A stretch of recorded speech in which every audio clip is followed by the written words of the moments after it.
ముఖ్యమంత్రి వర్యులు నారా చంద్రబాబు నాయుడు గారికి, అలాగే వేదికపై ఉన్న పెద్దలందరికీ, ఇక్కడికి ప్రజావేదికకి విచ్చేసిన సోదరి సోదరులందరికీ కూడా నా నమస్కారాలు తెలియజేసుకుంటూ, ముందుగా అంతర్జాతీయ కార్మికుల దినోత్సవ శుభాకాంక్షలు తెలియజేసుకుంటూ, మన టీడీపీ పార్టీ ఎప్పుడూ కూడా ఇటు కార్మిక పక్షపాతిగానే వ్యవహరించింది. మన జెండాలో కూడా నాగలి, ఇళ్ళు, అలాగే చక్రం చిహ్నాలుగా ఉన్నాయి. అందులో కార్మికులకి చక్రం చిహ్నంగా పెట్టిన గొప్ప పార్టీ మన తెలుగుదేశం పార్టీ. ఈ రోజున గడిచిన 5 సంవత్సరాలు కూడా Jaganmohan Reddy speed of closing business అనేది సిస్టాన్ని ఫాలో అయ్యారు. త్వరగా సాఫ్ట్వేర్ కంపెనీల నుంచి జాకీ లాంటి అండర్వేర్ కంపెనీల వరకు కూడా ఈ రాష్ట్రాన్ని నుంచి తరిమి కొట్టాడు ఆయన. ఒక విజనరీ ఉన్న నాయకుడు లేకపోతే ఏమవుతుంది రాష్ట్రం అనేది రాష్ట్ర ప్రజలందరూ చూశారు. ముఖ్యంగా ఇటు భవన నిర్మాణ కార్మికులు అందరూ కూడా ఊచకోతకు గురయ్యారు. మరి మన మంచి ప్రభుత్వం వచ్చిన తర్వాత రాష్ట్రానికి వెల్లువలా పెట్టుబడులు వస్తూ ఉన్నాయి. ప్రతి చోట మాట్లాడుతూ ఉన్నారు. పెట్టుబడులు లక్షల కోట్లు వస్తూ ఉన్నాయి. 20 లక్షల ఉద్యోగాలు ఇవ్వడానికి సర్వం సిద్ధమైంది ఈ మంచి ప్రభుత్వాన్ని. కాకపోతే ఆల్రెడీ ఎప్పుడైతే అమరావతి అభివృద్ధి పనులు కానీ, ఇక లక్షల కోట్లు పెట్టుబడులు రావటం కానీ, ఆల్రెడీ 20 లక్షల మంది ఉన్న భవన నిర్మాణ కార్మికులు ఆల్రెడీ ఉపాధి పొందుతూ ఉన్నారు.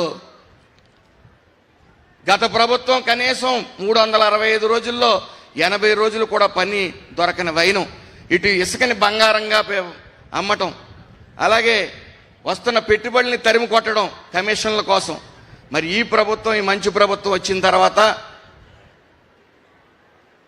అభివృద్ధి అంటే భవనాలు కట్టడం మాత్రమే కాదు, అభివృద్ధి అంటే భవనాలు కట్టే కార్మికులు వాళ్ళ జీవిత పరిణామాలు మెరుగుపడాలనే ముఖ్య ఉద్దేశంతో ఏదైతే డూప్లికేషన్ పేరుతో 1214 మెమో రిలీజ్ చేసి భవన నిర్మాణ కార్మికుల సంక్షేమ పథకాలను రద్దు చేయటం, వాళ్ళు పని దినాలు లేకుండా వాళ్ళని రోడ్డు మీద పాడేయటం, వాళ్ళ జీవితాల్లో చిమ్మ చీకటి నెలకొంది. మరి ఈ మంచి ప్రభుత్వం వచ్చిన తర్వాత 1214 మెమోని క్యాన్సిల్ చేస్తూ సంక్షేమ పథకాలన్నీ కూడా భవన నిర్మాణ కార్మికులకి ఇవ్వడంతో పాటు పెట్టుబడులు లక్షల కోట్లు పెట్టుబడులు రావటం వల్ల ఈ 20 లక్షల మంది భవన నిర్మాణ కార్మికులే కాకుండా ఇతర రాష్ట్రాల నుంచి వచ్చే భవన నిర్మాణ కార్మికులకు కూడా ఉపాధి ఇచ్చే పరిస్థితికి మనం వచ్చామని తెలియజేసుకుంటా ఉన్నాను. అలాగే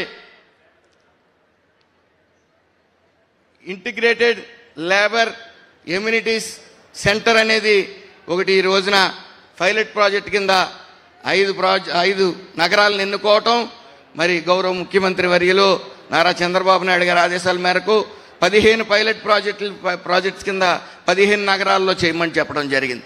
జట్టు కూలీలు, కార్మికులు అందరూ రోడ్డు మీద పని కోసం నిరంతరం వెయిట్ చేయటం, కొంతమంది యజమానులు తక్కువ వేతనాలకే వాళ్ళని పనికి తీసుకెళ్ళటం, ఇవన్నీ అధిగమించాలి. వాళ్ళకి వాష్రూమ్స్ సదుపాయం కానీ, విశ్రాంతి సదుపాయం కానీ, వాళ్ళ స్కిల్ పెంచే విధంగా ఈ లేబర్ అడ్డాస్ని మరి పైలట్ ప్రాజెక్ట్ కింద తీసుకురావడం గొప్ప పరిణామం. అలాగే భవన నిర్మాణ కార్మికుల్లో కూడా వాళ్ళ నైపుణ్యాన్ని పెంచడం కోసం స్కిల్ డెవలప్మెంట్ ప్రోగ్రామ్స్ కానీ, అదేవిధంగా వాళ్ళ ఆరోగ్యం విషయంలో పూర్తిగా కట్టుబడి ఉండి మరి వాళ్ళందరికీ కూడా హెల్త్ స్క్రీనింగ్ టెస్టులు చేయమని కూడా గౌరవ ముఖ్యమంత్రి నారా చంద్రబాబు నాయుడు గారు ఆదేశాల మేరకు ముందుకు వెళ్తా ఉన్నాం. అలాగే గత ప్రభుత్వం కార్మికుల కోసం ఏ రోజు కూడా ఒక ఇటుక కానీ గుప్పుడు ఇసుక కానీ వేసిన వైనం లేదు. సెంట్రల్ గవర్నమెంట్ నుంచి వస్తున్న ఫండ్స్ను కూడా కేవలం జీతాలకి అలాగే ఇండెంట్లకి మాత్రం ఖర్చు పెట్టి మిగతా డబ్బులు వెనక్కి పంపేవారు. కానీ ఈ మంచి ప్రభుత్వం వచ్చిన తర్వాత సుమారు 7 ఈఎస్ఐ హాస్పిటల్స్ని నిర్మించడమే కాకుండా 57 డిస్పెన్సరీ హాస్పిటల్స్ కూడా మరి పర్మిషన్స్ ఇవ్వడం జరిగింది. అలాగే గౌరవ ముఖ్యమంత్రి గారు ఎప్పుడూ ఒక మాట చెబుతూ ఉంటారు, కార్మికుడు బలపడితే రాష్ట్రం బలపడుతుందనే భావంతో మేము పనిచేస్తూ ఉన్నాం. సంక్షేమం, నైపుణ్యం, ఉపాధి, ఆరోగ్యం, గౌరవం, ఈ 3 స్తంభాలపై ఆంధ్ర కార్మిక రంగాన్ని ముందుకు తీసుకెళ్తా ఉన్నాం. అదేవిధంగా ఈ మేడే సందర్భంగా మనందరం ఒక సంకల్పం చేద్దాం.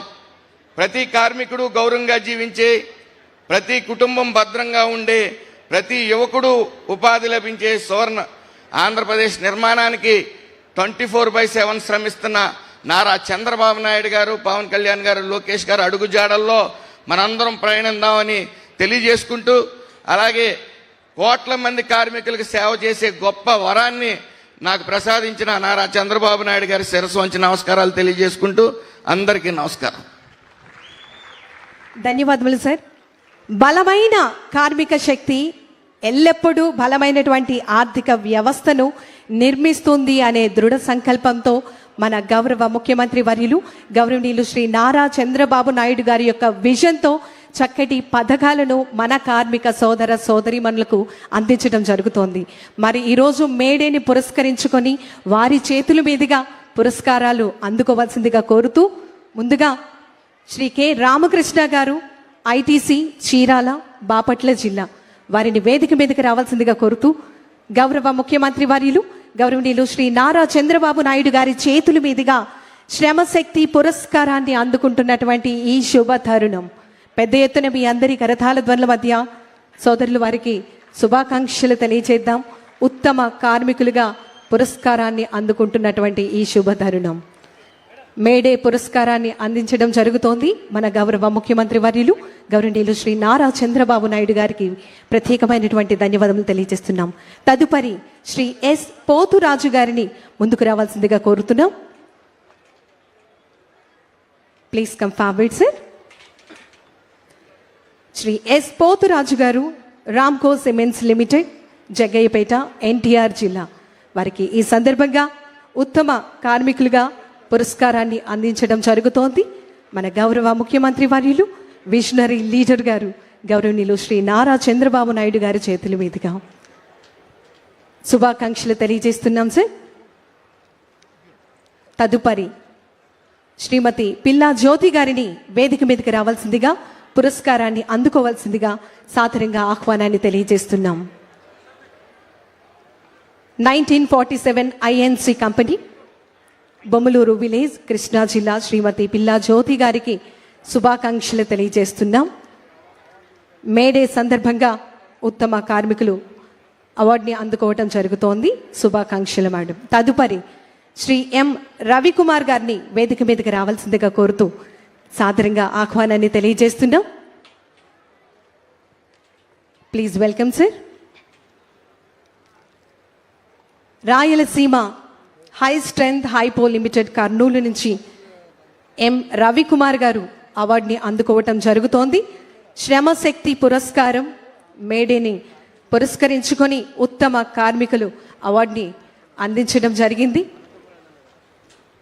తదుపరి ఉత్తమ యాజమాన్యం పురస్కారాన్ని స్వీకరించవలసిందిగా మే రిక్వెస్ట్ శ్రీ వి సాంబశివరావు గారిని వేదిక మీదకి రావాల్సిందిగా కోరుతున్నాం.